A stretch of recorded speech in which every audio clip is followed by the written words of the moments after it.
following is a presentation of Main Street Media, your source for news, sports, and information on Main Street in Middle Tennessee.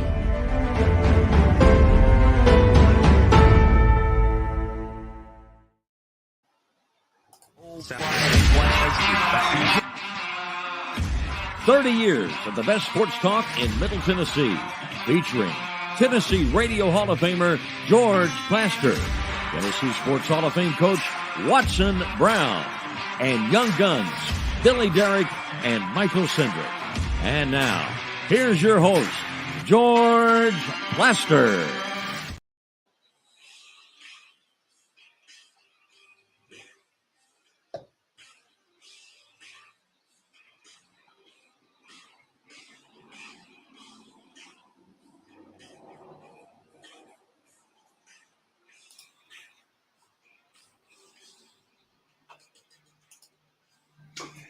Hello again, everybody. Welcome in on what has turned into a beautiful Monday in Nashville, Tennessee. First time in about a week we have had sunshine, and that's kind of nice. In fact, it's very nice. Let's start out what will be a busy day on the show. Head up to the plateau and say hello to Coach Watson Brown. Watson, I know you got kind of a heavy heart going right now. Mike Leach has been a friend of yours, and I know all of us who know or care anything about college athletics are praying for Mike Leach. Yeah, George. Well, all we get is rumors, and you know, the latest that we've heard is he had a massive heart attack at his home, and they got him to Jackson, which is probably a 2-hour drive. They said the weather was bad and they couldn't life flight him, so they had to take him in an ambulance, and all we can do is hope and pray. That's it. It's amazing how these things come on you so sudden sometimes, and makes us all understand how fragile life is. And all my background with Mike is through football and coaching, and but all of a sudden now I think more about it, and I don't know his wife. I've never met his wife, family. But now that's really all that's on my mind, is that everybody hangs in there, and we just hope and pray and that he gets through this. It's a lot different than it used to be with heart attacks. So all we can hope, George, is that he makes it through this, if that's what it is. And I guess you got a feeling it is.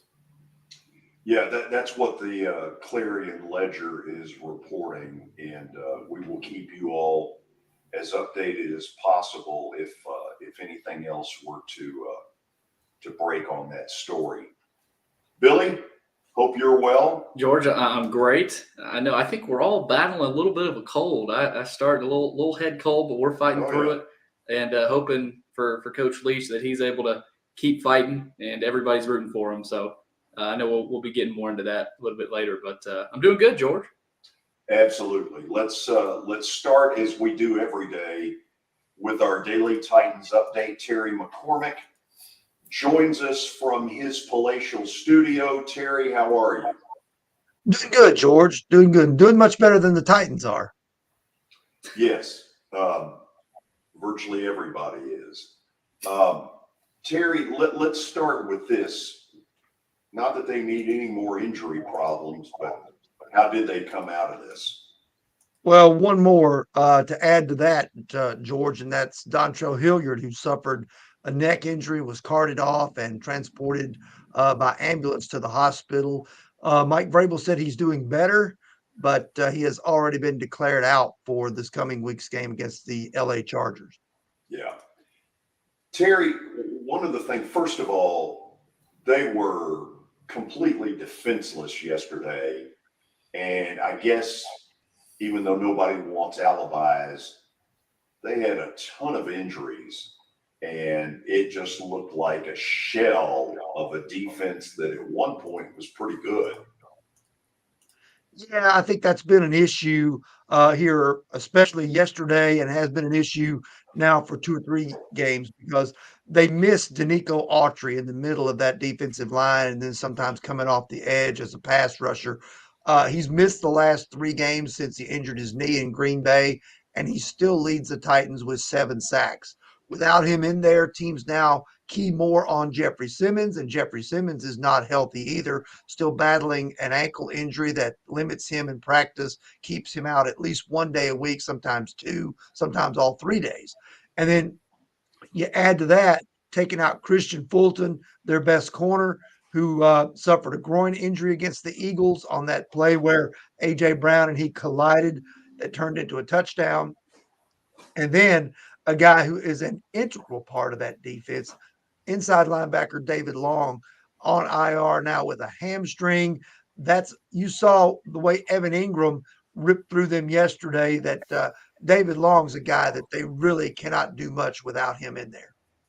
Terry, over the last 2 years, they have had just an absolute boatload of injuries, way more than the NFL average. Is there any theory as to why they have been hit this way? Georgia, you broke up there a little bit. I couldn't hear you. Can you repeat that, please? Yeah, they have had way more than the NFL average for injuries. And this is at a time where the league has never had more injuries. What's the theory as to what's going on there? I still wasn't able to make that out, George. I'm sorry. I don't really know. Can you hear us now, Terry? I do. I hear you now. Yes. Okay. What's the theory as to why they've had so many more injuries than the rest of the league? This has been insane.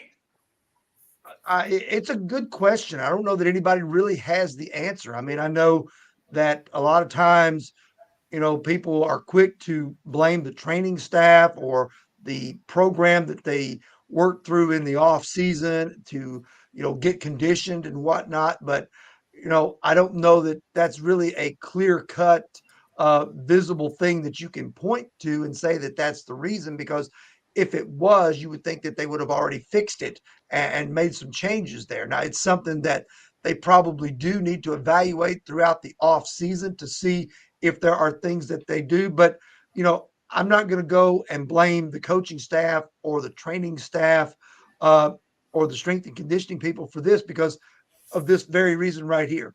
Mike Vrabel played for 14 years in the NFL.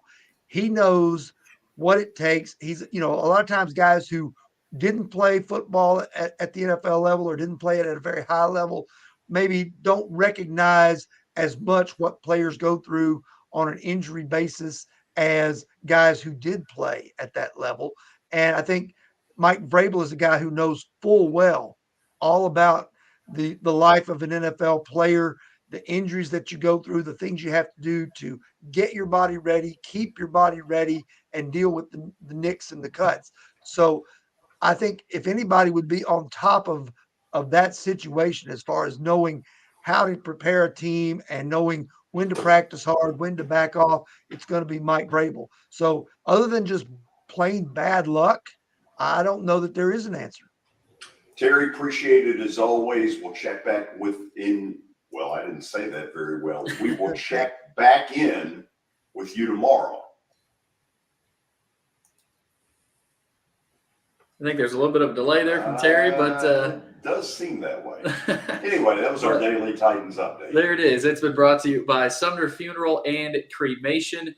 They are sharing their family with yours in your time of need. They've got 2 convenient locations in both Gallatin and Hendersonville, and also online at sumnerfuneral.com. Don't forget about the Justin Tucker team with Platinum Realty Partners. They are proven to be trusted with your most personal asset. The Justin Tucker team, Middle Tennessee's most trusted team in realty. Give them a call at 615-906-8458.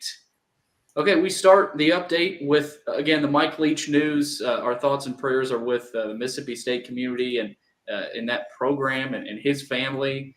And you guys pretty much, got all of that out. I don't know if there's anything else that you guys wanted to add on that.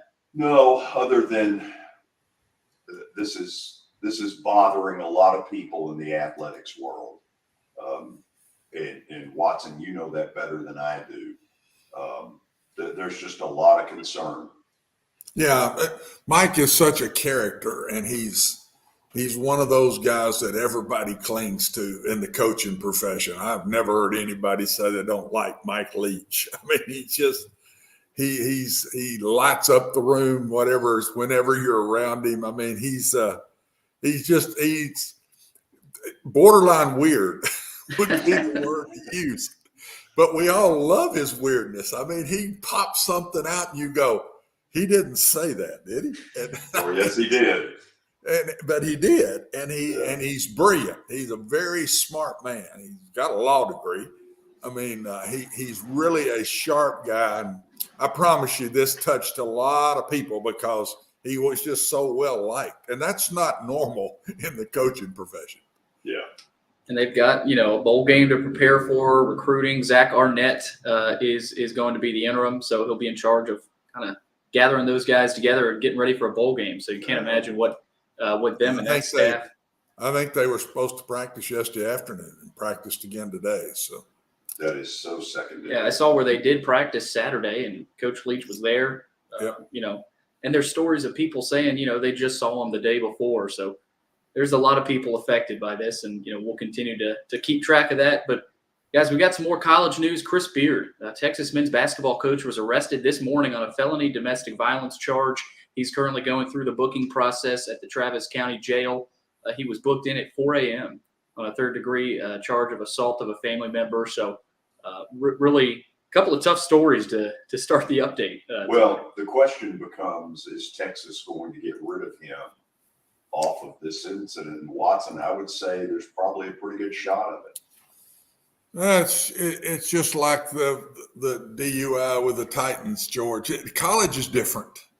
They just don't play around with it much. I'll be very surprised if he's still there, unless this is a spousal something and the wife 100% defends him in some way or something, George. I would think this one he's in trouble.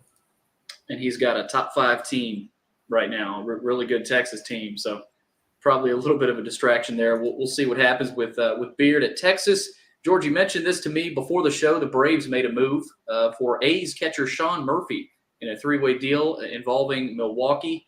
They're sending William Contreras and Manny Pena, a couple other catchers, to the A's as part of that deal. And we were talking before, George, could this be clearing up some space for Dansby Swanson, potentially? I don't think that's really what this is. I think they have really been all over Sean Murphy.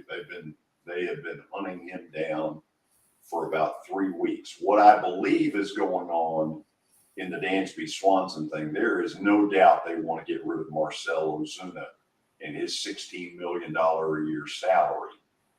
The fact that you're not hearing anything from Dansby and he's not indicating any public frustration makes me wonder, Watson, if they have told him, look, we're going to bring you back, but we have got to clear this money first. I just am not convinced anybody will take Marcell Ozuna, who has more baggage than a heavy traveler on United. I don't know, George. I'm gun shy after the Freddie Freeman one because I said, they're going to work this out. They're going to work this out. But they're going to work this out. And they didn't work it out. So no. I don't know. I hope so. I enjoy watching Dansby play, but I don't know. It's sure headed in the same direction the Freddie Freeman one was. Last piece to get to, Coastal Carolina quarterback Grayson McCall has entered the transfer portal. He said the decision was extremely hard, and after careful consideration, he decided to explore other opportunities. The school that lands him, guys, they're getting a pretty good quarterback. Oh, they're getting a really good quarterback. Watson, I would think, first of all, he may know before he ever entered where he's going. That seems to be – that's the going thing. And that's the going thing. Of course, his head coach just went to Liberty, too, now. So. Yep. So they may be following his head coach. Who knows? But a lot of these high-profile guys, they already kind of know when they come out. Now there's some over 3,000 kids in the transfer portal. I mean, good Lord. So a lot of them don't have a clue when they come out. And the sad thing we hadn't talked a lot about, guys, there was a lot of them left in the portal last year. All the guys, a whole bunch of people out. I know it was over 1,000. It may have been even more than that didn't get to go anywhere and didn't go back to where they came from. So But the high-profile ones, they've probably got two, maybe, if they don't already know where they're going, or they got two bidding on them or something like that. Yeah. So let's kind of tell people what we've got going. When we come back, it'll be Watson's Titans analysis. I'll give you some analysis. It was ugly. It was as bad as it looked for those of you on TV. For me, sitting in my seats, it was hard to watch. Can't say I was there at the end. Left early in the fourth quarter. This thing is a disaster, and we will talk about it next on Main Street Media Television.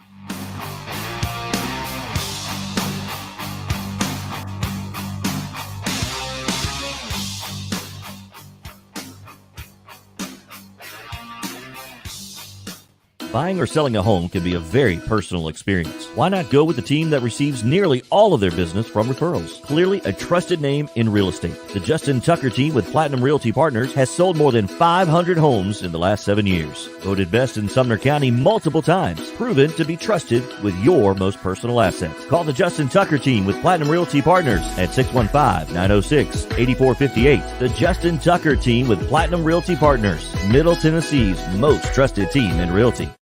I highly recommend Sumner Funeral and Cremation because of their caring nature and attentiveness to detail. Pre-planning your funeral now will bring you peace of mind and less stress to your loved ones. When the chaos of losing you happens, your family can honor and celebrate your life, knowing things are happening just as you wanted them to. Pre-planning determines the details of your funeral, cemetery services, and can be less expensive. We are honored to serve you and are always here for you in your time of need. Sumner Funeral and Cremation. Traditional, affordable, dignified. SumnerFuneral.com. Jody Jones Dentistry can handle all your dental needs, from the basics to cosmetic procedures. All of this in the nicest dental facility I have ever seen. Jody has done it right. They're located conveniently at 55 Music Square East, and for an appointment, it's simple. Dial 615-259-5100 and tell them Plaz sent you.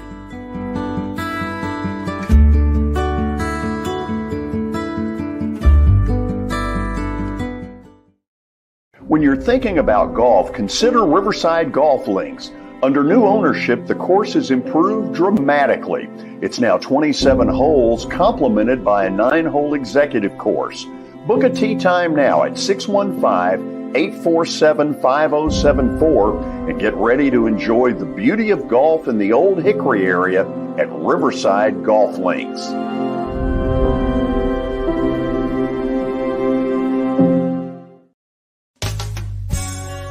I'm Bart Durham. I was sworn in as a lawyer in 1963, and I've been working as a lawyer since then. We're a firm that does exclusively personal injury, a lot of tractor-trailer crashes. Insurance companies will open up their checkbooks when you force them to. We have systems that work. We get the most money for our clients in the shortest amount of time. I'm Blair Durham. My dad and I want to help. Give us a call at 615-242-9000. This is Eric Berner with Rockcastle Wealth Advisors. I help people in the pursuit of making their money live as long as they do. People hire me because I use a customized, individualized, and personal approach for the person I'm working with. Everyone's situation is different. If you've lost a spouse or a parent and want to make sure your inheritance is utilized and does not just disappear, I can help with that. Call me at 615-235-1058 or email Eric at rockcastlewealth.com.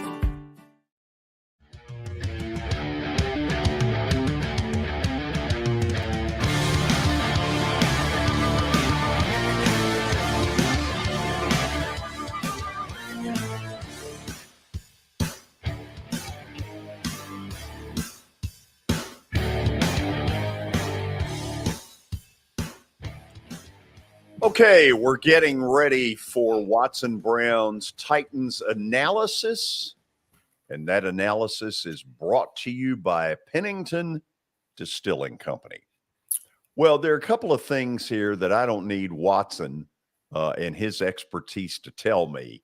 Number one, this has turned into a dumpster fire. And number two, this team is a kissing cousin of Tampa Bay. Two miserable football teams right now going absolutely nowhere. And by default, both of them are probably going to get in the playoffs. And if things continue as is, they're going to get embarrassed. That's what it looks like when you go Tampa Bay Titans. Watson, take it from there. George, I put the first one. This one's on the staff and owner. That's the first game in 3 years that I've been working with you when we analyzed the Titans in 3 seasons now, that I've seen them look distracted.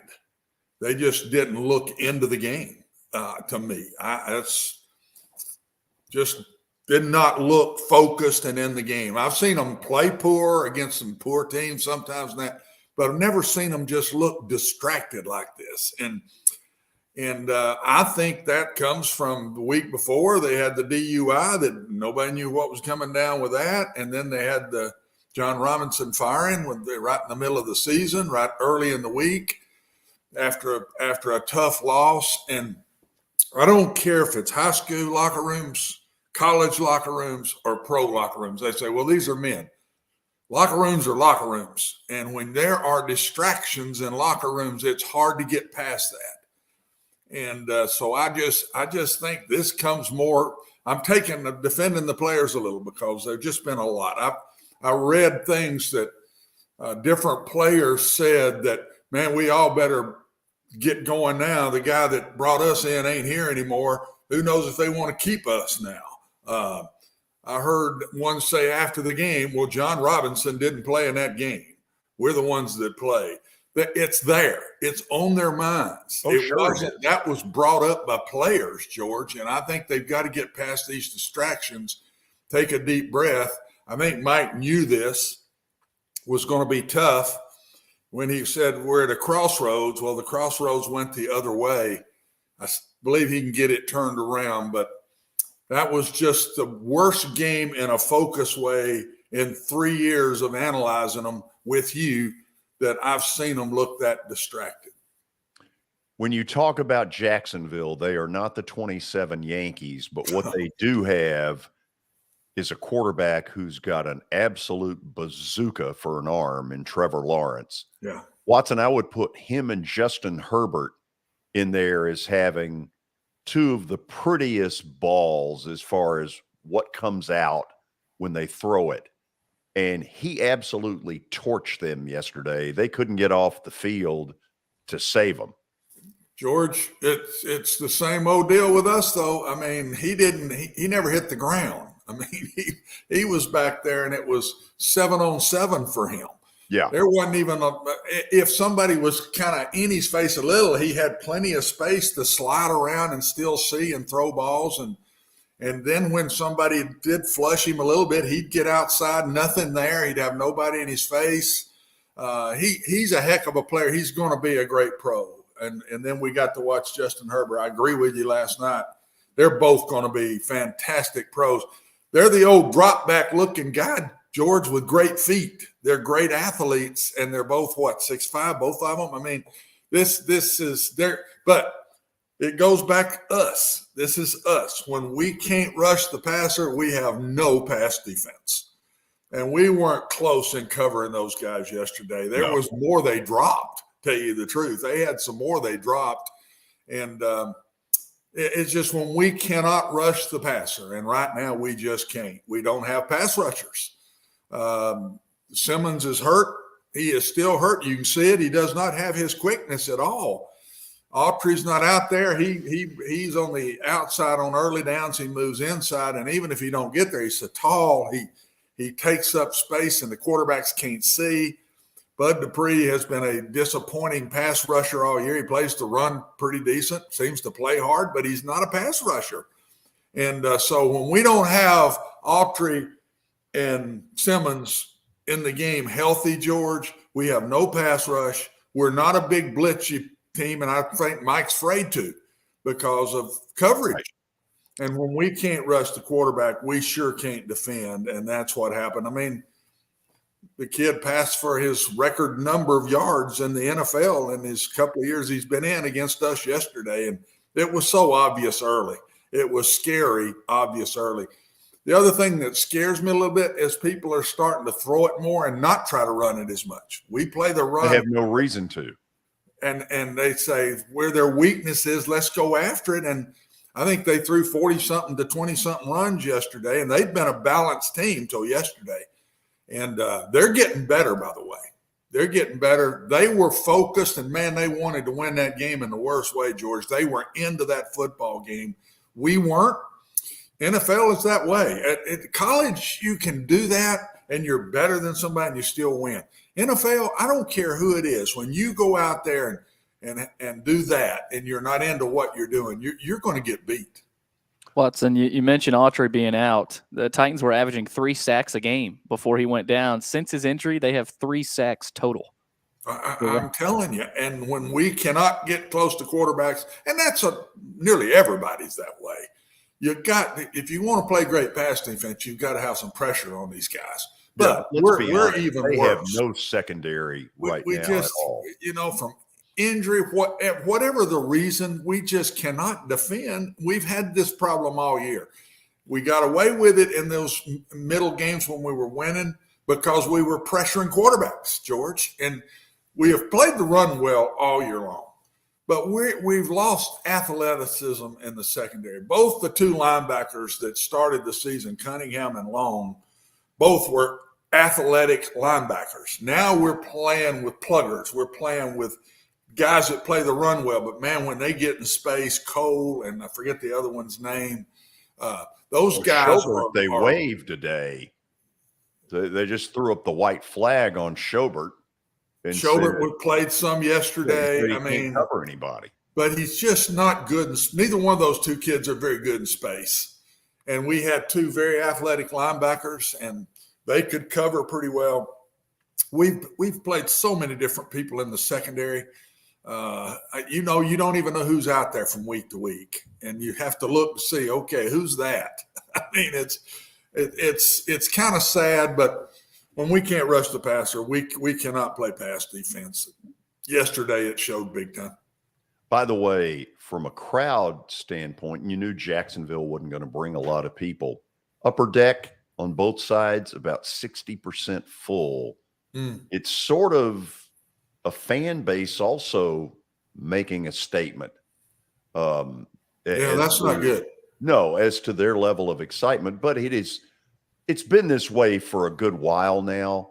Tight sellouts are only if the visitor brings a bunch of people. Now, Watson, one of the things that was weird was that the Titans ran the football huge early, which is the one thing that masked what was going on the defensive side. They were able to run the football some. Henry had a 50-yard gain. They ran it well early. Ran it well with 8 people in the box. I mean, we cracked on a safety, and Derek dodged a corner and went 50 with it. But the turnovers didn't let it amount to anything. And the turnovers, our military style is great, George, when it works. But when it doesn't work, and you can't play the style we play and turn it over, be a -4 in turnover ratio. You have no chance to win that way. And when we get down because of that, we're not a catch-up bunch. We're not built to be that. And our offensive line, which I still think is the weakness of this football team. I still say the offensive line, I put this back on the staff and administration and John and whoever. Our offensive line is not good enough for Derrick Henry, the left side especially. Our left guard and our left tackle are not good enough to be Derrick Henry players. This play right here, I can't imagine Ryan letting that ball go. That's kind of what I'm talking about, George. You don't see him throw balls like that. I mean, and then this was just a great hit right here now. I mean, that was a great hit but look at the Jacksonville kids, how excited they are. We're kind of wandering around and they played with a lot more energy. They just played. They had it all day. They were down 7-0 and they had it. They had energy from the start of that game. They came in here to try to beat us finally. I don't think they've won here since 2013. So it's been a long time, and they're here every year. And but this style, George, can backfire on you and can be ugly. When you turn it over 4 times, when you have those, and we went right into those second half modes again, guys, right back out, 3 and out 2 or 3 times in a row in the second half. And part of it was penalties. It was couldn't get stops. 1st and 20 becomes 3rd and 6, and they convert. So Watson, let me go to number 4 here. Okay. Because what you have is something to the effect of hang on and get healthy. Yeah. Okay. We know this is a team that needs to get healthy. Huge. But truthfully, does this staff have any cards to play? No, they got to. That's why I say hang on. They've got to find a way to win a couple more, hopefully 3 more if possible. Big game this week when we go to the Chargers now in LA. Big game. But if it's anything like last week, they've got to get this turned around. They got to get it turned around. Maybe yesterday will open everybody's eyes and say, the heck with all this stuff. Let's get back and play ball. And let's rally. Mike is usually very good at that. So I got a feeling they will not look like they did yesterday. They will not. They'll go out to LA and they're going to play their hearts out. But they got to just hang on. Win a couple of these. They should beat Jacksonville if they get play right again. They got Houston coming here. They just hang on, win your games, get in the playoffs. And by the time we get to the playoffs, I hope most of these kids are back. Okay. We've got to get these kids back. You can't lose Cunningham and Long and Simmons and Autry and Hooker for half a year and Fulton. And I can go on and on and on. Right. Burks. Phillips hadn't played since when? Game 4? I don't know what's his deal, and we can't get him back. He looked pretty good early in the season. We're just beat to a pulp, and we've got to get these kids back to have any chance in that first game. And that's why I say hang on and get healthy. Mike's got to find a way. If you got to sit Simmons out and lose another game, I don't care. Okay, you got to get him healthy. Stop there, because you've been saying that now for a couple of weeks. Yeah. And obviously, this is a 2-headed monster, because they're sitting there saying, good Lord, if we don't play him, we get mutilated. Yep. But your point is, barring a total collapse, like Tampa, they're going to get in. As pathetic as they look right now. And by the way, Tampa looks just as pathetic, if not maybe worse, tell you the truth. Right. Maybe worse. They just look totally bored. Which this team looked a little bit like that yesterday too. But Watson, can you I get what the coaching staff worry is with no Simmons, they got no chance, or at least that's how they feel. Do you have to sacrifice the Charger thing and just say, okay, we're going to take our beating, but he's not playing, because what happens in mid-January, they have that luxury because of a crappy division?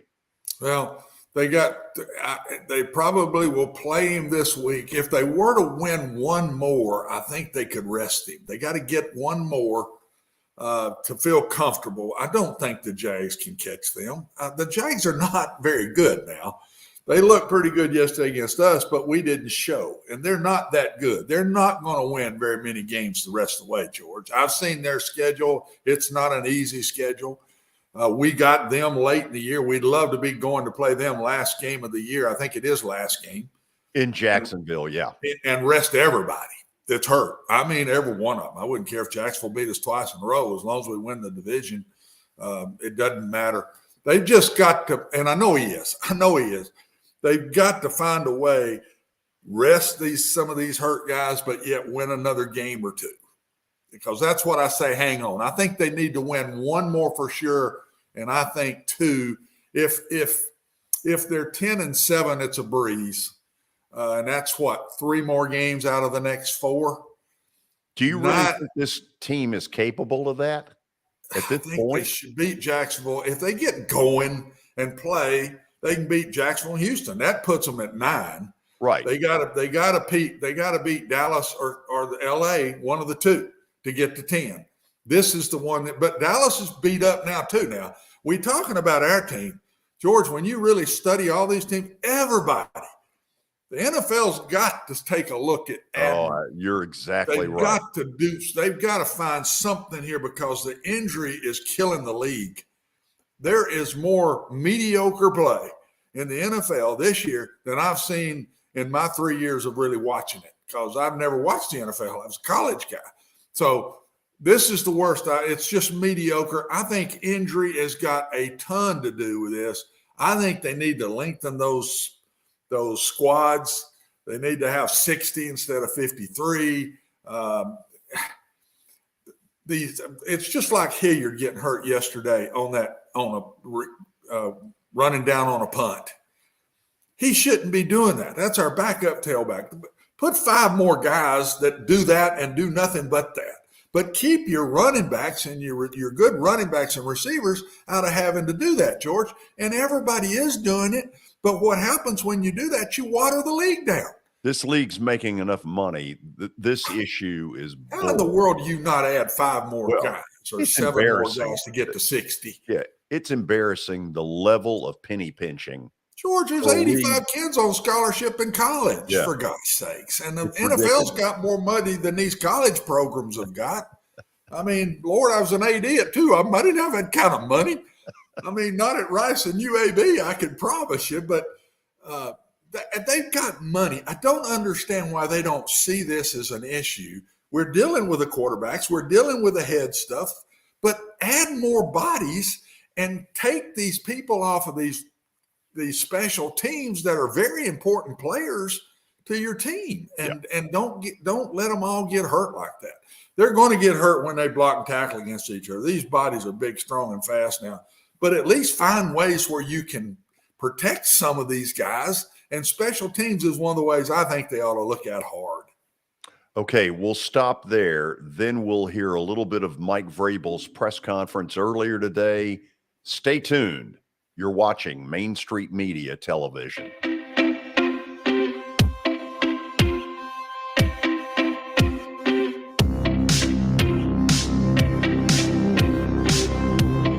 For Dustin Timmons and Joey Donnelly, they welcome every opportunity to serve and satisfy their clients. Whether you are looking to build your dream home or renovate your current home, their team will ensure that every client and remodel is unique, luxurious, completed on time, and within budget. Contact them today to set an appointment for a free consultation or to view some of their completed projects by logging on to DonnellyTimmons.com.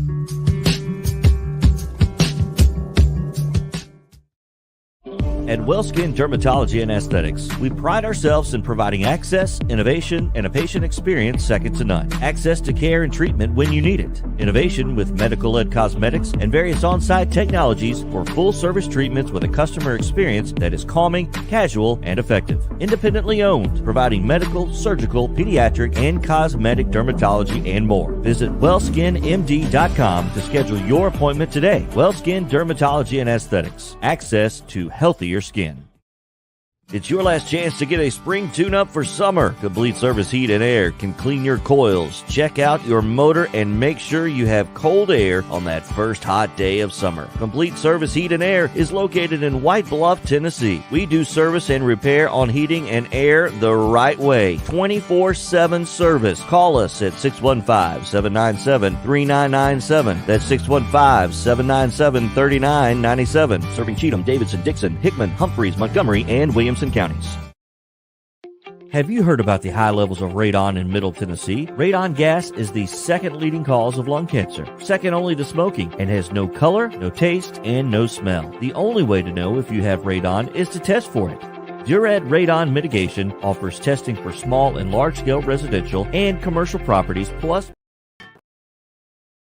For Dustin Timmons and Joey Donnelly, they welcome every opportunity to serve and satisfy their clients. Whether you are looking to build your dream home or renovate your current home, their team will ensure that every client and remodel is unique, luxurious, completed on time, and within budget. Contact them today to set an appointment for a free consultation or to view some of their completed projects by logging on to DonleyTimmons.com.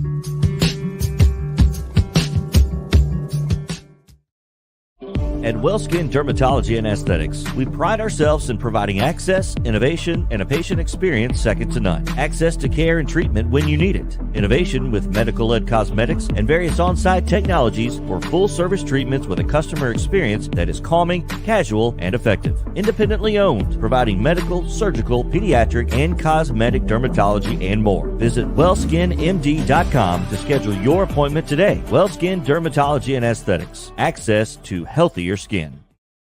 It's your last chance to get a spring tune-up for summer. Complete Service Heat and Air can clean your coils, check out your motor, and make sure you have cold air on that first hot day of summer. Complete Service Heat and Air is located in White Bluff, Tennessee. We do service and repair on heating and air the right way. 24/7 service. Call us at 615-797-3997. That's 615-797-3997. Serving Cheatham, Davidson, Dixon, Hickman, Humphreys, Montgomery, and Williamson counties.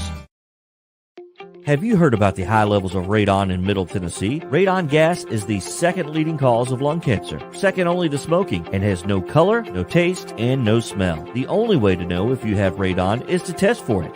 Duret Radon Mitigation offers testing for small and large-scale residential and commercial properties, plus mitigation services. Visit DuretRadonMitigation.com to request testing or get a free estimate for mitigation. That's DuretRadonMitigation.com.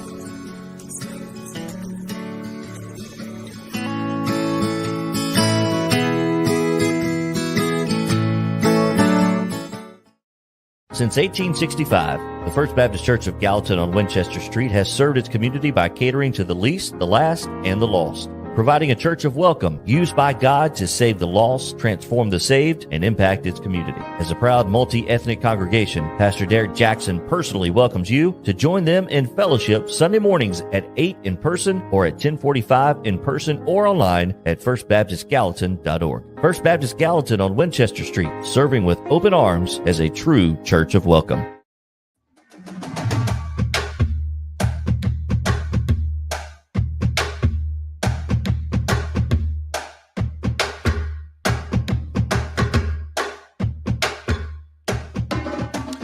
We are back. Let's take it out to Baptist Sports Park for Mike Vrabel's press conference.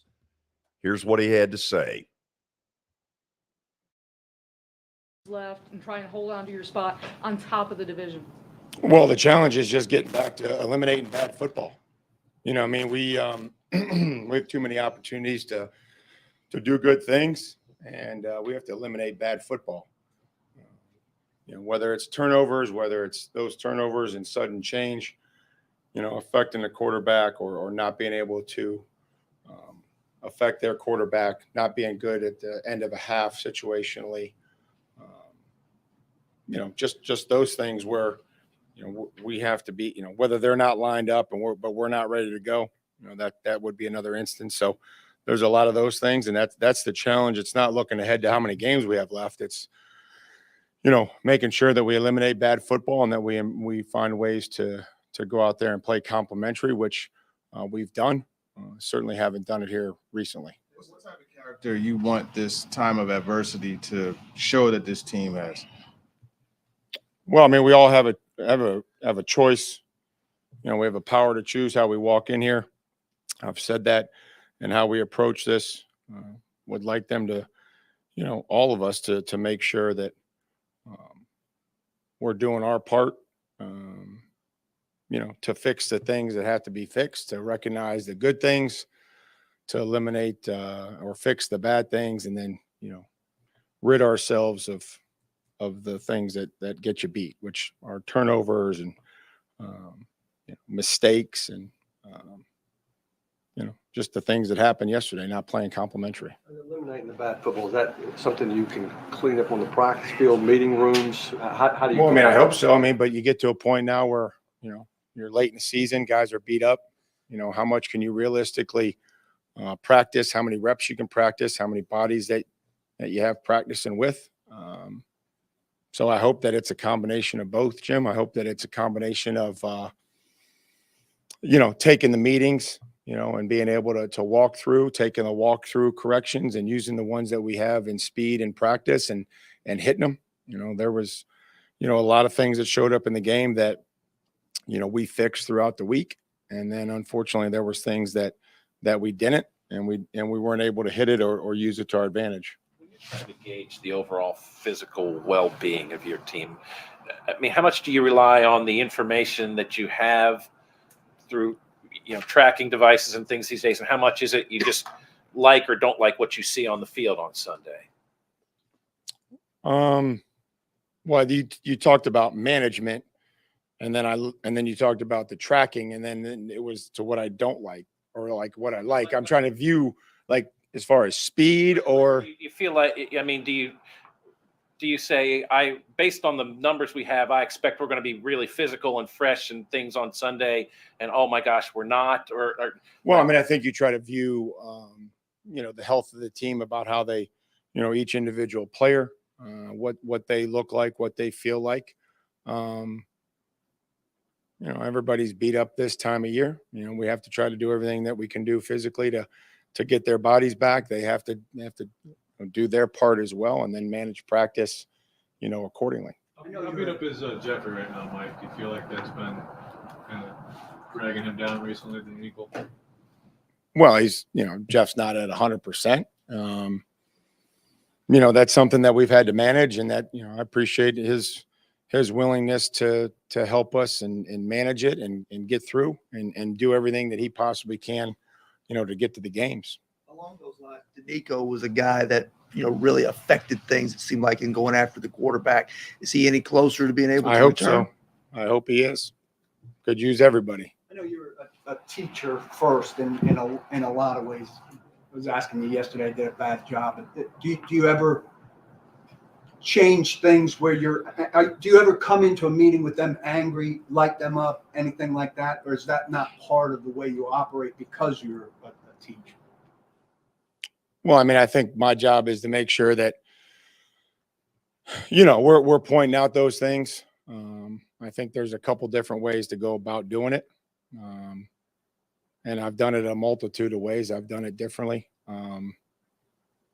Sometimes the things I say, Paul, somehow in a twisted, warped way may make me feel better. I don't know if that makes, the situation better. So I've tried to balance that. I really believe, that I have.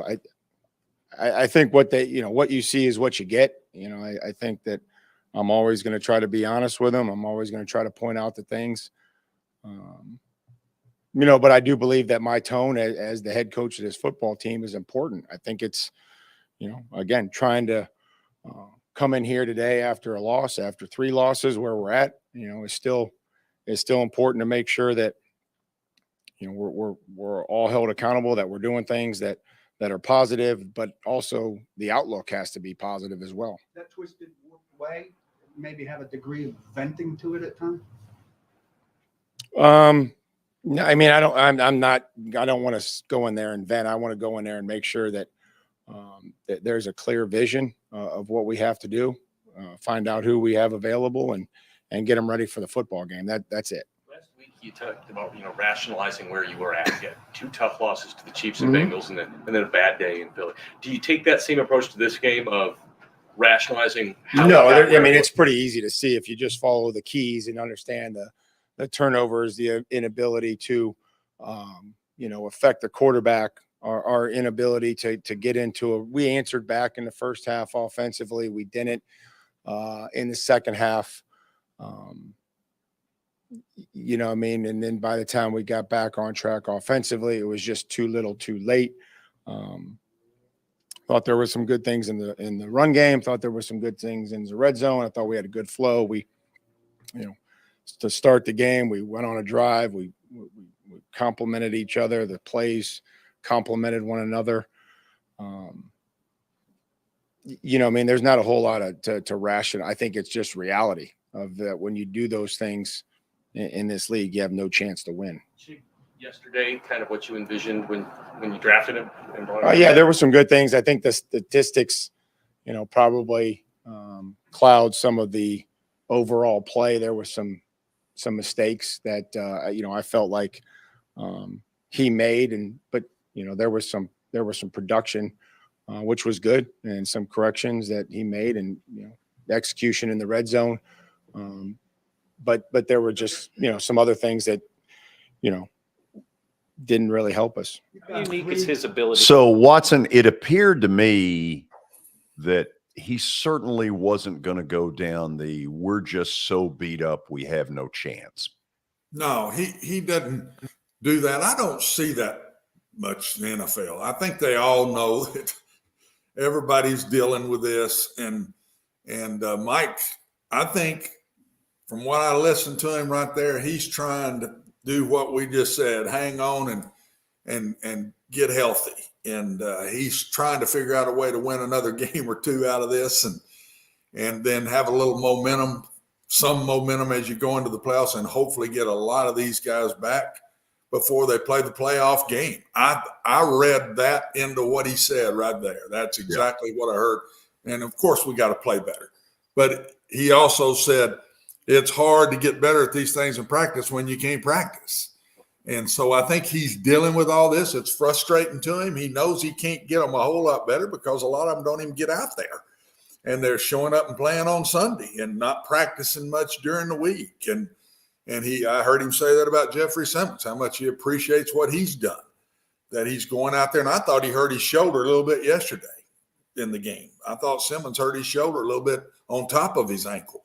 So I just think they've got to hang on and just win a couple. If he can get to 9-8, George, I think that'd be pretty good right now. If he can get to 9-8, 10-7, I think will be about the best we can do. But 9-8 is a possibility, and that would be just by beating Houston and Jacksonville at the end of the year. Don't we have the Cowboys next after the Chargers? Cowboys and Chargers. Chargers and Cowboys, right? Chargers first. It's Chargers, then Texans, Cowboys. then Cowboys. Let me say this about the Chargers. If you listen to the level of beat up that they were going in, that was a hell of a well-coached football team last night. They absolutely had scouted Miami brilliantly.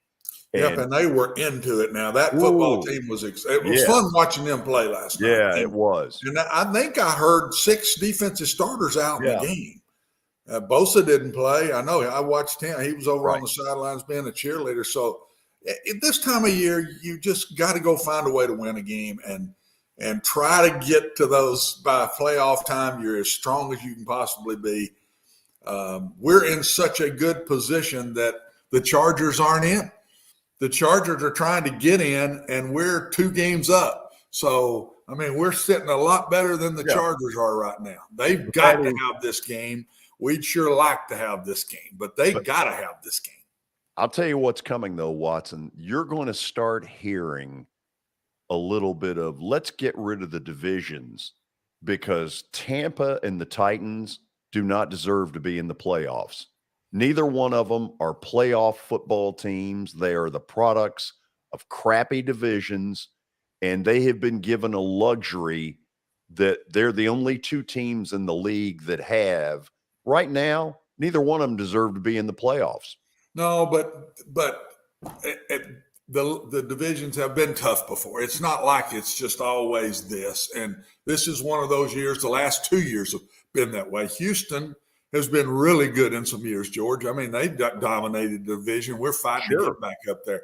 The Colts have been unbelievably good some through the times. And but it's luck of the draw this year. Thank goodness we're in the division we're in. Right now, we're not. There are in the hunt teams probably playing better football than we are right now. But really, George, what matters? It's all that matters is by the time you get to the playoffs anyway. Don't matter how we get there. It's what we do when we get there. This time a year ago, we're hugging each other. We're the number one seed. I mean, we're beating everybody. We're rah, rah, let's go. We get a week off. We blah, blah, blah. Every year is just different. But if I'm Mike, find a way to win a couple, get to the playoffs, and see if we can win that first game. Just because if you win the first one, who knows from there? But they got to get back. The last few games, 3 games in a row, George, they have not played their style. Their style has not worked for them. They got to get back. And if they don't get to running it, there was a glimpse that, hey, we're running a little better yesterday. Yeah. But then again, the second half, it's a no-show again. And if we don't get that running game going and we don't see some form of pass rush coming back again, we're dead in the water. Those 2 things have got to reappear again for us to get back to playing our style of football. After the break, we'll have stat of the day. Then we'll have studs and duds, and we'll get into some college football as we get ready for the bowl season. This is Main Street Media Television.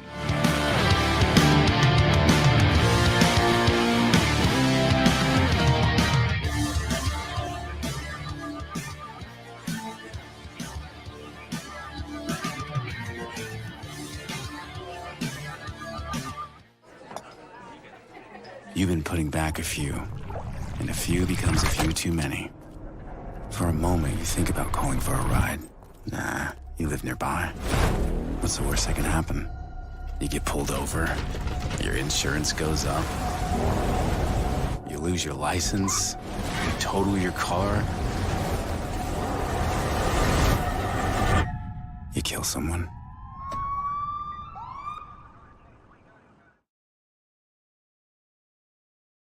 Hit After Hit has become the baseball store in Tennessee. They have over 1,000 different models of gloves and over 1,500 wood bats. They also have several Iron Mike pitching machines as well as a Hit Tracks machine. If they don't have it, you probably don't need it.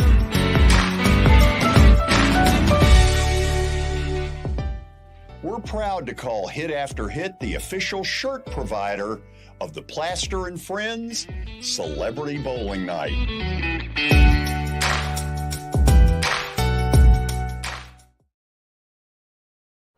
Walmart Supply Chain is hiring in Lebanon. Earn up to $22.25 an hour when you join our new fulfillment center. Enjoy competitive pay and premium perks, including 100% paid college tuition, 401k match, flexible schedules, a free Walmart Plus membership that includes discounts, and free Paramount Plus, paid time off, and so much more. Fulfilling work starts right here. Text JOIN to 240-240. That's JOIN 240-240 to apply now. When I made the decision to host the Plaster and Friends Celebrity Bowling Night, Strike and Spare is where I turned. And what a wise decision that turned out to be. They have 5 locations in our area with family attractions. They're perfect for birthdays, groups and corporate outings, and holiday parties. For more info, it's simple. Go to strikeandspare.com.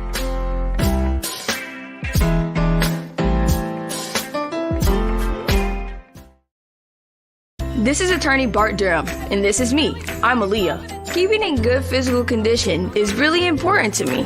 But when I had a wreck with a tractor-trailer truck that hurt my legs so bad I couldn't work for almost a year, I knew I needed a lawyer that understood tractor-trailer cases. So I called Bart. Bart gets millions of dollars for his clients every year. At Bart Durham Injury Law, we've handled hundreds of tractor-trailer cases. My dad and I want to help. Give us a call at 615-242-9000. Hey everyone, I'm John English. This is Keith Wallace, and we would like to welcome you to John English Antique Sports and Cards in Shelbyville, Tennessee. We specialize in graded and ungraded sports and non-sports cards, vintage wax boxes, and unopened cases. We have a large selection of PSA graded cards. We also specialize in old sports collectibles, baseball, football, basketball, golf, and tennis. You can find it all at John English Antique Sports and Cards. We are happy to be associated with Nashville's greatest sports antique, George Plaster.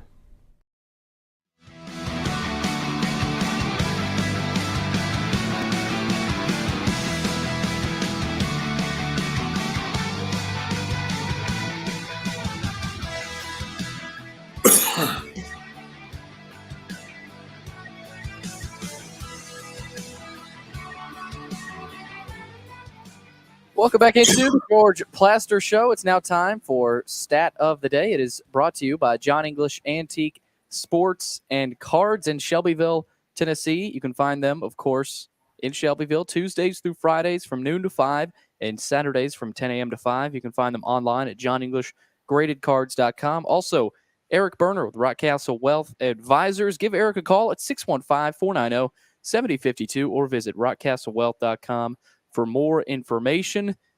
George, you've got Watson back for the stat of the day for today. Thank God. And here it is. Who is the only quarterback in NFL history to have 10 rushing touchdowns in back-to-back seasons? Okay, Watson, I'm going to throw a name out to you, and we don't need Billy just, buzzing us. The first name that comes to mind for me would be Bobby Douglas. Yeah, he's the best runner of those days, and then Michael Vick. Those are probably the two older guys. What year did Bobby Douglas play? It was long before you were born. Yeah, that's what I thought. Of course, you wouldn't know him if he was 2010. Good one, George. Yes, it was. Watson, have you noticed that? Yes, I have. If it hadn't happened in the last 3 weeks, he's clueless. 2010s, that's a little late. So 2010, I won't even say how old I was in 2010, Lord. Okay, so are you comfortable it's one of the two? No. Or Randall Cunningham? Would that be the other one? Randall Cunningham would be one. Roger Staubach? Would it be one of these newer guys? Kyler Murray? Lamar Jackson? A lot of options. There are a lot of options. I believe that in our group of 5 that apparently aren't eligible to win the national title, our group of 5, it's in there somewhere. Well, find out what. What about? Let's think through the Jalen Hurts. Watson, what you might want to ask the cat what she thinks. The cat. Did the cat just whine? Oh yeah, it came through loud and clear. It was good. Oh, I'm sorry, guys. Oh, that's okay. That's okay. He's not in here, so he's in another room. The cat's got as good a shot as we do. The cat probably just told me to pick right Lamar Jackson or Jalen Hurts or something. I don't know. Oh, I hadn't even thought about Jalen Hurts. Although, let's just put it up there. Let's see where we are. Well, you say you haven't thought about Jalen Hurts. Oh, wow. It is Jalen Hurts. There we go again. Yeah. See, the cat was I'll right. give it to you, Watson. The cat was right. Well, the cat whispered Jalen Hurts. The cat. I didn't say Jalen Hurts, though. Comes Neither in did clutch. you, so we didn't really get it. We did not get it. No, the cat had 9 lives. He may be down to 8 after I kill him for speaking during the show. Absolutely not.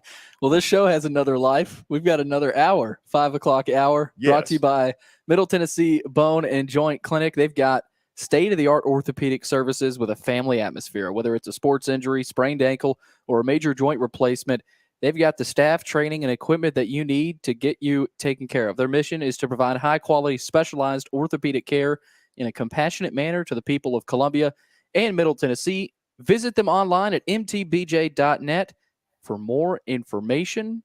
George, toss it over to you for studs and duds. Oh, yeah. Okay, so I've got 4 studs and 3 duds. Let's go with the studs. College basketball. Did anybody notice that Alabama went to the number 1 team in the country, the Houston Cougars, and beat them? Beat them on their home court. That's a hell of a win.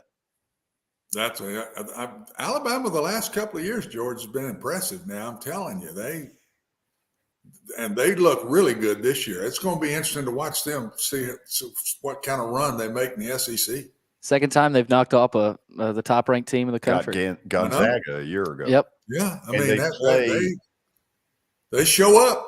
Ron Bargatze has talked about this kid a lot. Brandon Miller, the 5-star from Cane Ridge. He's really good. Deal.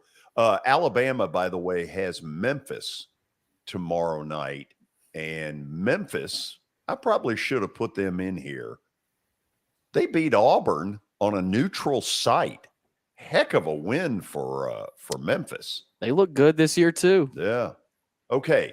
Number 2, Watson, I love this game, and I love the grit that Army showed. Both of them, man. Don't you? I just love watching this game. I felt so sorry for that kid because Navy's going to win the game. Yeah. They're going in to score. If you saw the play from behind, if he cuts it back a little more, he walks in the end zone. He rams it up in there. They happen just hit right on the ball. And, the one thing I disagree with, guys, is when the TV cameras just keep following. I know.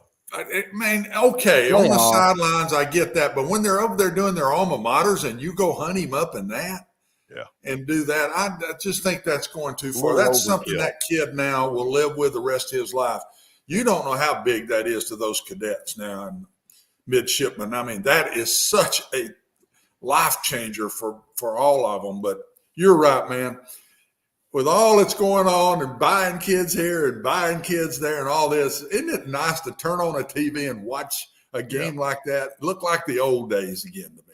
By the way, after the game, Navy fired Ken Niumatalolu. Winningest coach in Navy history. Yeah. But thanks he's for the 2-5 in the last 7 against right. These rival games, man. You better win your half of them.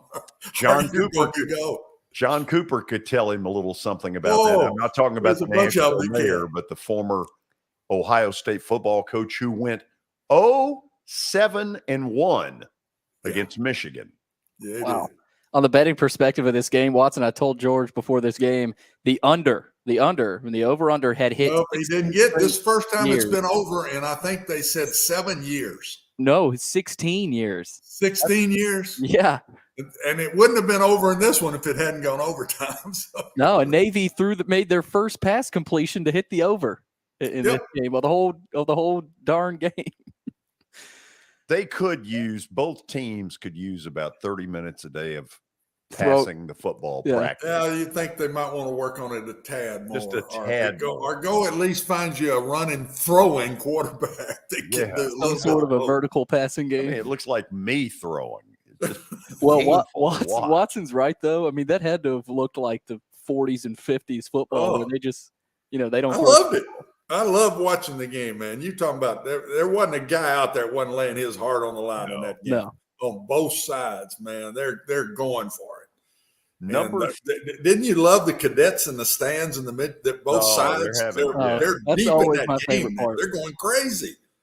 It's just great fans. I don't know. It's what it ought to still be, but we're losing it slowly. The third one is obvious. San Fran killed Tampa. Just killed them. Tampa might show up on the dud side, huh? Is that a possibility? There's not a might to it. They're going to. Okay, I figured you might get both of these. Yeah. Here's one that surprised me. Carolina went to Seattle and had a hell of a win. Deontay Foreman, who a year ago had to run the football for the Titans when Derrick Henry got hurt, he's done really well in Carolina. I'm happy for him. Absolutely. And we're talking about, we didn't even have Derrick Henry this time last year, and we're still winning games. So, and the other thing to add to that, George, to let you go on to the next one, but that Baker Mayfield goes to the Rams and wins one for them. You know, I mean, he practices 2 days and throws a touchdown pass right at the end of the game to win for the Rams. I go figure, man. Crazy. Go figure. Okay, to the duds. Yeah. Vandy lost to Grambling. Are you kidding me? Were you there? Did you see that? Hell no. I'm not wasting my time watching that garbage. First loss to a SWAC team in school history. To Jerry Stackhouse, have your team ready to play. This is a team, there are high schools in the area that can beat Grambling. That's pathetic. Do I sound pissed? I am. That's ridiculous. There needs to be some of this. And we've extended this guy's contract For what? For his great motivational work and having his team ready to play Grambling. Good Lord. Are you kidding me? At least he looks good in those suits. Yeah. Give him a couple of Advil there to calm him down, Billy. You're talking about me? Yeah. Well, It's Watson, ridiculous. the next dud we're going to talk about is probably going to make it worse. Oh, good. Here he goes. Really? I mean, go for it, George. Same Let thing. me hear it. It's some of the same stuff. He's out of gas. No, I mean, it's already been discussed. Yeah, we spent a lot of time on it, but they were a dud. Oh. We're a total dud. Here's another dud. You got to say this.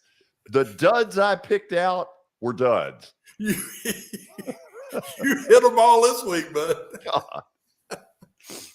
There was no thinking on these ones, so you just wrote them down. No, I couldn't find a fourth one that I thought reached that level of dud. I think a lot in this game, Brady played awful. He had a lot of bad throws. He had a throw in the end zone. It was at his feet. Yeah, that look, I don't believe that it's a case, Watson, that he has I don't know. Arm strength. Yeah. Here's one thing I will say, though. I think the players are tired of his screaming. Didn't you notice it in a couple of receivers looking at him kind of funny? Yeah. Yesterday, I did. That one play you're talking about, when he ran the corner out in the end zone, he threw it at his feet.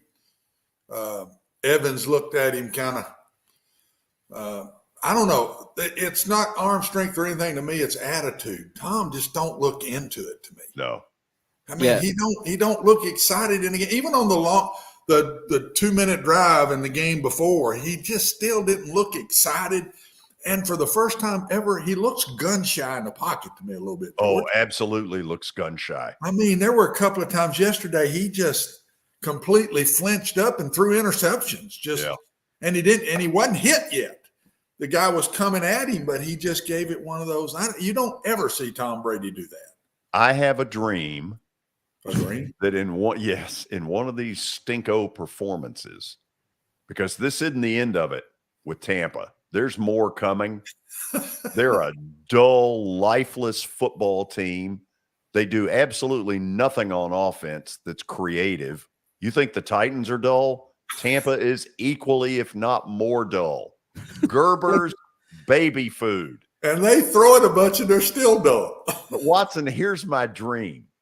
Let's hear it. In one of these games where he sucks, that one of his guys turns on him and does what he's been doing to them and gets in one of them's face, where one of them gets in his face and says, listen, big boy, either get better or retire. Did you see? I don't think it'll happen just because of his respect. That might get ugly. Let me ask you this. Do you not think that if a player did that would not be the lead on every ESPN show? Oh, yeah, it would. And he'd probably be out of the league in about a week. But did you see the kid that intercepted one of his passes, goes up to him with a ball after the game? Autograph on the ball. If he's got players asking him for autographs, that's why he's still in the league. I mean, that's pretty bad there now. That is bad. That is bad. Would you guys agree on Brady, though, that his physical abilities are not even with – he's still in there mentally. He's just as smart and sharp as he used to be, but it's almost like his physical abilities aren't even with it anymore. Oh, I'm going the other way. You're going the other way? I'm going the other way. I think he's still got a You think he's still got it? I think he's still got arm strength. He looks totally disinterested. And I would be too. If I ran that offense, good Lord, they do nothing to challenge anybody. Oh, do you think this is it? God, I hope so. I mean, George is done with Brady. Why would he want to come back? I don't know. I mean, he's a free agent, so he got one more go if he wants to go somewhere. I don't think he stays in Tampa. It's a dumpster fire. and poor old Todd Bowles just sits there and you can't tell what he's thinking. No, he's lifeless. Oh, anyway, I know we got to go to the break. When we come back, some college football. The bowl season is right around the corner. And what does that mean? And how do you somehow predict when you don't even know who's playing? Stick around. This is Main Street Media Television.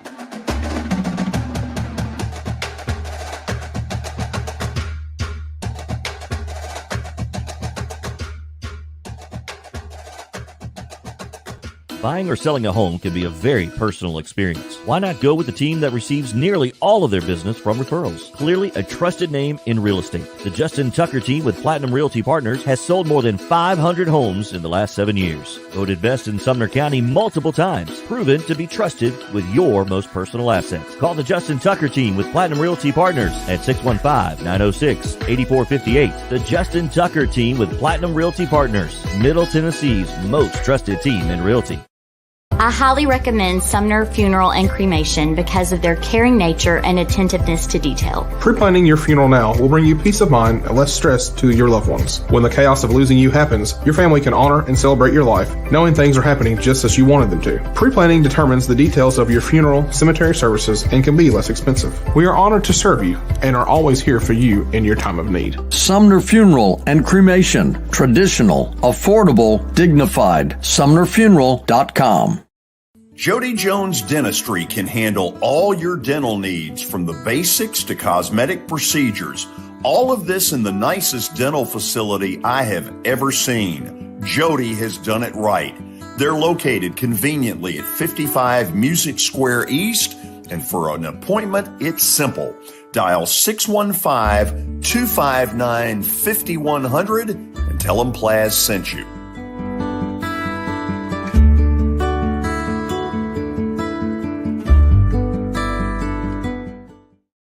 When you're thinking about golf, consider Riverside Golf Links.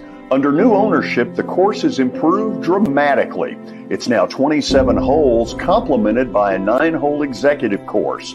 Book a tee time now at 615-847-5074 and get ready to enjoy the beauty of golf in the Old Hickory area at Riverside Golf Links.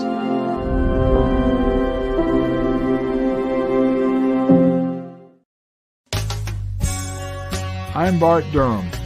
I was sworn in as a lawyer in 1963, and I've been working as a lawyer since then. We're a firm that does exclusively personal injury, a lot of tractor-trailer crashes.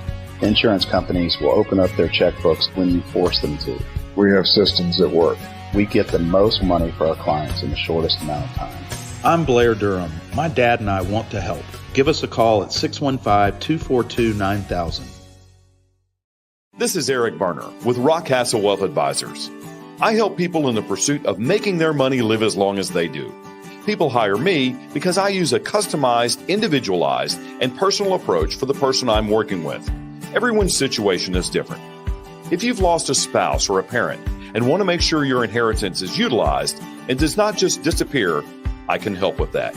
Call me at 615-235-1058 or email Eric at rockcastlewealth.com.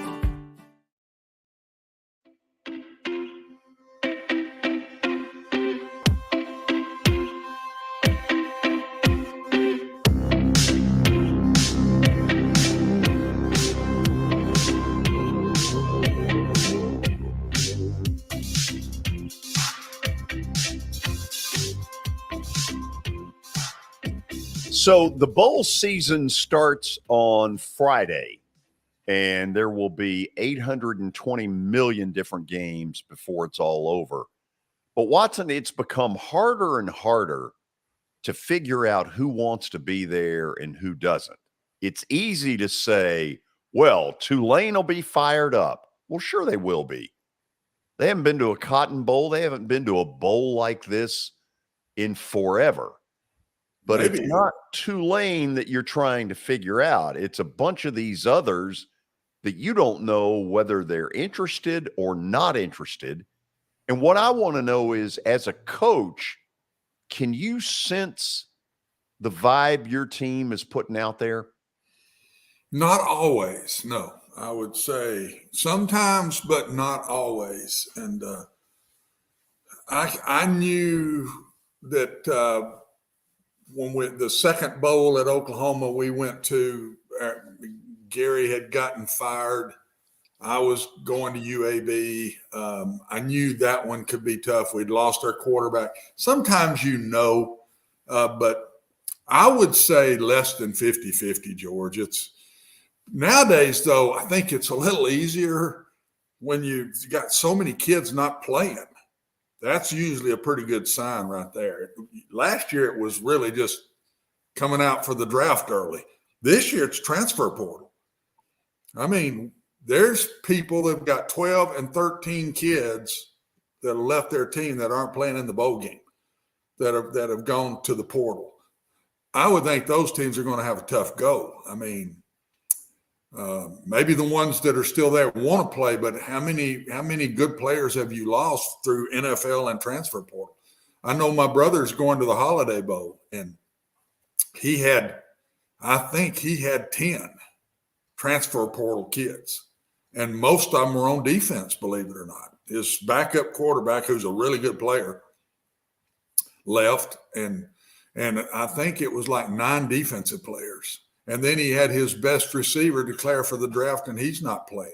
So I think that's it more right now than just attitude of the team. What do you think is ultimately this cannot go on like this? You know, you can sit here in Capital One Bowl Week and, you know, all this pageantry. But the fact of it is, when those kids don't care enough to be there, you're going to have to do something. What is the something? What is it that ultimately is going to happen? I don't know. Don't you think something's going to have to? Because I think it's going to become a point where somebody can't go to the bowl because they lost so many kids. That may be the next thing that happens, George, is there's a bowl canceled because one team lost 20 guys to the transfer portal in the NFL draft. So I don't know what they're going to do. Some way, to me, I wish they could find a way to get rid of this early signing date, because that creates part of this transfer portal problem. The signing date's this week.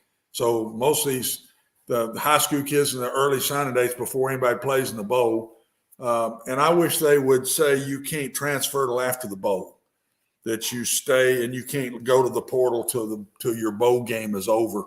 That would help immensely, in my opinion. But you're dead right. It's going to do nothing but get worse. And we're going to have a time, and it may not be this year, but I'm telling you, it's growing. And if it's 12 and 13 in the transfer portal from one team this year, it's going to be 18 to 20 next year that are in the transfer portal. So it's going to happen.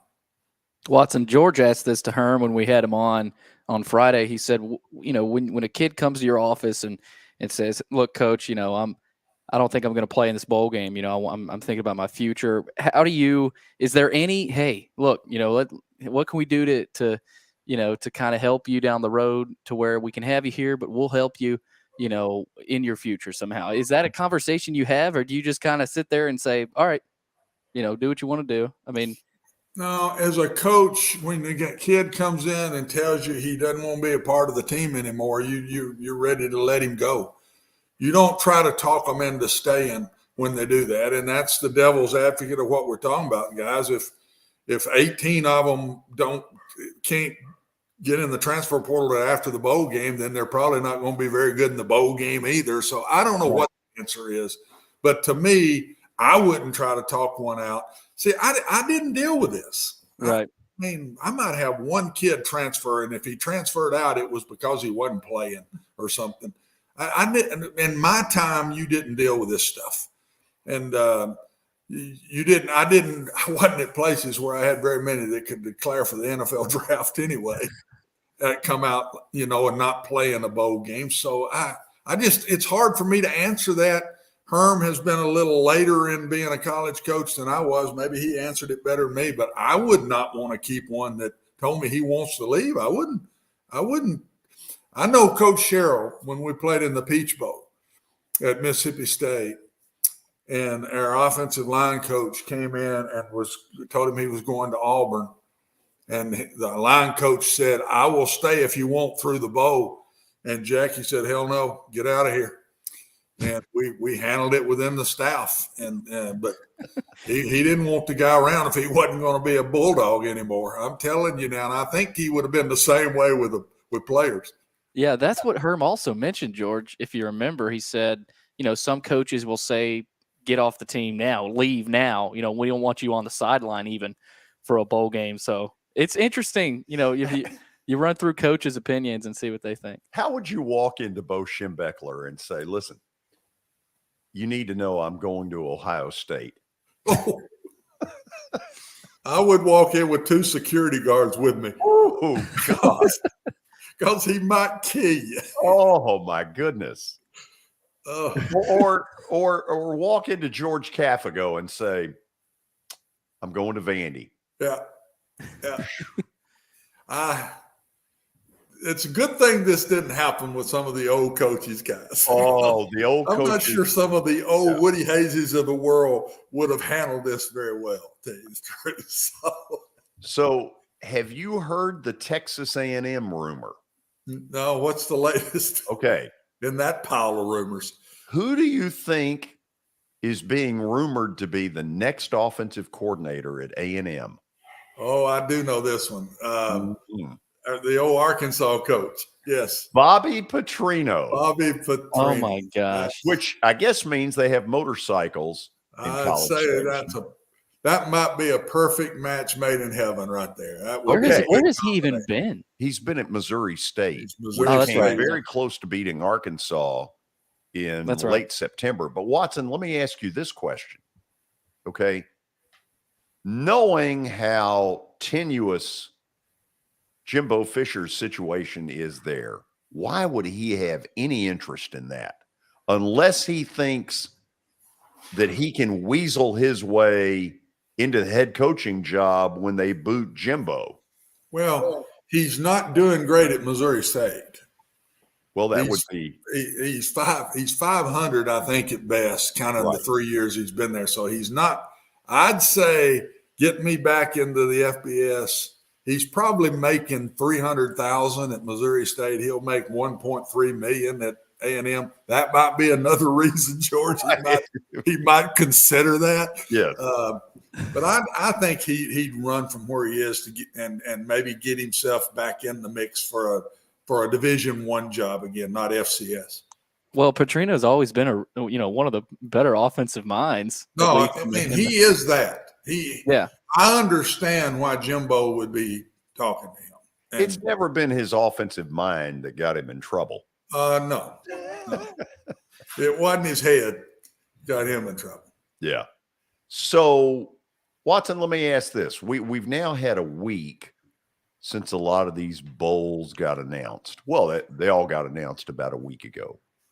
Anything stick out to you? A bowl game? You brought one up, the Troy UTSA. Texas, UTSA. Those two teams will be into it.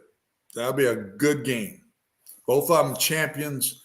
Conference USA has taken Sunbelt's taken some Conference USA teams away from them here in recent years. Conference USA in earlier years took some Sunbelt teams away from them. You got the two champions of both leagues. I think that will be one of the better bowl games as far as two teams into it. I think this one got out on Friday, and I don't think I've talked to you about it. So there was this thing where the Atlantic Sun and the Mountain West, the WAC, Western Athletic, we're going to merge, and they're all going to go essentially Division I. Yeah. Okay. Yeah, that is true. Austin P is one of those, by the way. Okay. Austin P is going Division I. Right. Am I supposed to believe that Austin P has the kind of fan base to support Division I college football? Money, fan base and money. It shocked me. I know when I was there, it never could have happened. We would have not even been close in those days to being able to do that, George. And that one surprised me that they're wanting to do that. But Eastern Kentucky was part of that. Jacksonville State's already gone Division I. They go into Conference USA next year. So these FCSs are jumping up. I don't know. And I do know that there's just nothing left on the FCS level. There's just no money. There's no money anywhere to get.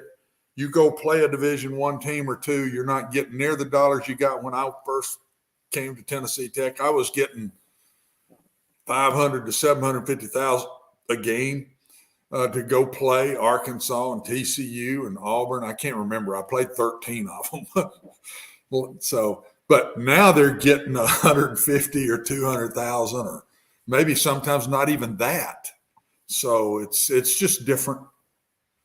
You wonder if there's a big TV deal involved to where they help the schools out and try to, support them somehow. But then again, that's pretty low level. You probably wouldn't get as many. I don't see that. viewers. Yeah, it would I don't see any TV jumping on that league when it first goes to Division I. And it's the WAC. There's three of them, and I forget the other one. The ASUN, the WAC, and somebody else. There was a third one? Yeah, I think there's three parts of three different conferences. Not all of the conferences were doing it, but parts of each conference. And I know the two that stuck out to me was Eastern Kentucky and Austin Peay. Western Kentucky, George, you know this from our back through Eastern and Western. Those two hate one another, and when Western win and Eastern hadn't done it yet, I think they've been just trying their best to get there. And so now they're going to at least be Division I. I don't. Did it give a date? Was it 24, 25? Was it next year? I think it was 24. I don't know if it's been set. It would be 2 yet. years. It would be one more year, and then they're going to do it. Yeah, but Eastern's got a good little program. They had a decent season. I mean, on paper, well, Eastern's better than some of them, but still, Eastern would not be loaded with cash now where they make that big jump. George, that might be interesting to get somebody from Austin Peay on. Yeah, at some point, because I'd like to ask some questions on how are you going to go about this. The other one I'm still watching because I'm just expecting them to do something is TSU. I still think TSU's up to something. I can't see them staying in conference in OVC. I just can't see it. Maybe they are, but I thought that with Eddie going there and everything, they would try to make a bump up or go back to the SWACs or something. I didn't know, but so far they hadn't done anything. You would think the SWAC with what? That down. You would think with the SWAC. Was that a freebie? Free commercial there? That was. But with what Dion's done at Jackson State and the SWAC, that has bolstered a little bit of that conference and some teams in that conference to, want to compete and want to be good at football. So maybe TSU goes back. Well, I mean, maybe that's a move, they could make. By the way, it got out 5 years, $29.5 million for Dion. Not bad. No. Good work if you can get it. Give Dion credit, George. I read where he had put a lot of his own money into Jackson State. Sure. He had put a lot of his own cash into redoing the locker rooms and the uniforms and the way they travel, and it was his money. That's pretty neat to me. That's something you can really respect. He certainly left it better than he found it. Oh, absolutely. He did that. Now, there may be a bunch of those kids hightail it to Colorado. Or kind of sitting there wondering, where do I go now? Well, some of those are pretty high-profile kids he took. He got some top recruits. Yeah. Not a ton, but he probably got 2 or 3 or 4 kids that were 4-star type kids that I would imagine he'd take with him to Colorado. And I'm sure we'll talk more about Colorado and, what we can expect from them, but I think they might be pretty good with some of the talent they're bringing in. It may take a while because they were bad. Yeah. They were dregs of society bad. After the break, speaking of dregs, Plaster bet of the day. Watson, not nearly as many picks this week, so don't get excited that there's an 0-5. I'm anxious to see how you did over the weekend. Did you? Are you still climbing? It was average. Okay. It's called treading water. It's a middle of the road performance. Two picks, 1 win, 1 loss. Okay. We'll review when we get back. This is Main Street Media Television.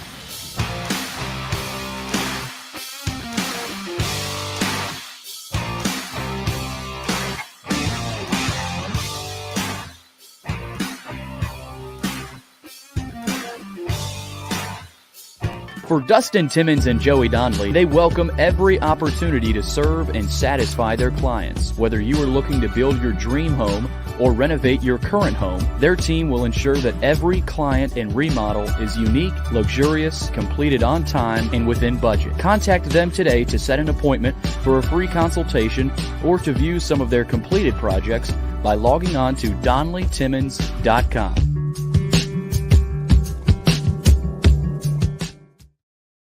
At WellSkin Dermatology and Aesthetics, we pride ourselves in providing access, innovation, and a patient experience second to none. Access to care and treatment when you need it. Innovation with medical-led cosmetics and various on-site technologies for full-service treatments with a customer experience that is calming, casual, and effective. Independently owned, providing medical, surgical, pediatric, and cosmetic dermatology and more. Visit WellSkinMD.com to schedule your appointment today. WellSkin Dermatology and Aesthetics. Access to healthier skin.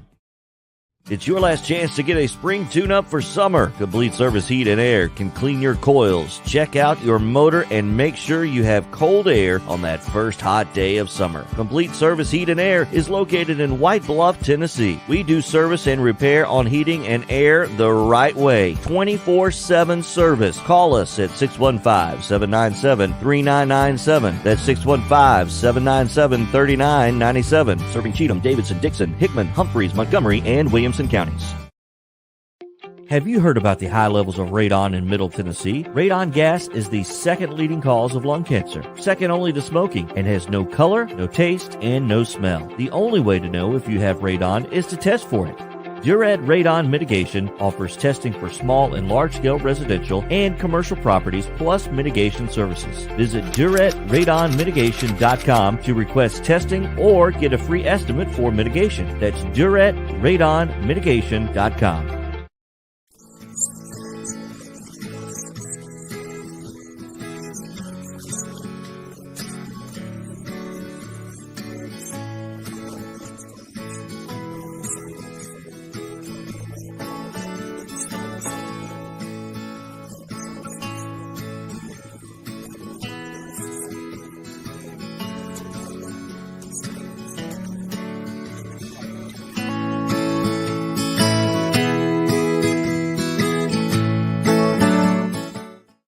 Since 1865, the First Baptist Church of Gallatin on Winchester Street has served its community by catering to the least, the last, and the lost, providing a church of welcome used by God to save the lost, transform the saved, and impact its community. As a proud multi-ethnic congregation, Pastor Derek Jackson personally welcomes you to join them in fellowship Sunday mornings at 8 in person or at 1045 in person or online at firstbaptistgallatin.org. First Baptist Gallatin on Winchester Street, serving with open arms as a true church of welcome.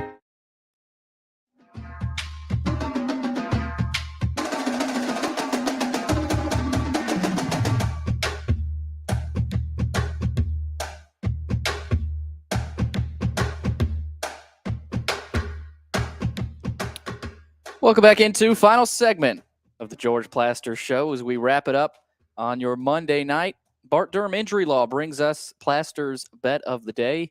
They've aggressively protected the rights of a broad range of victims of car accidents and personal injury in both Tennessee and Kentucky. If you too have seen your life interrupted by an injury on a highway, in a hospital, or at your workplace, let their attorneys do the work fighting for the full financial compensation that you need. Learn more about Bart Durham Injury Law by logging on to their website. That is bartdurham.com. And George, let's check out what happened this weekend. Watson wants to know. Yeah, Watson is in the front row. Vitally interested.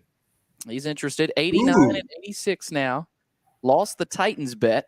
Oh, no wonder he hammered them. The Cincinnati and Kansas City teaser won, though. So that's a big win.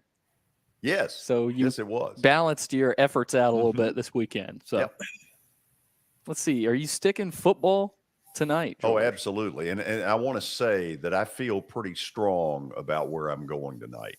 And I'm going to explain why here in just a second.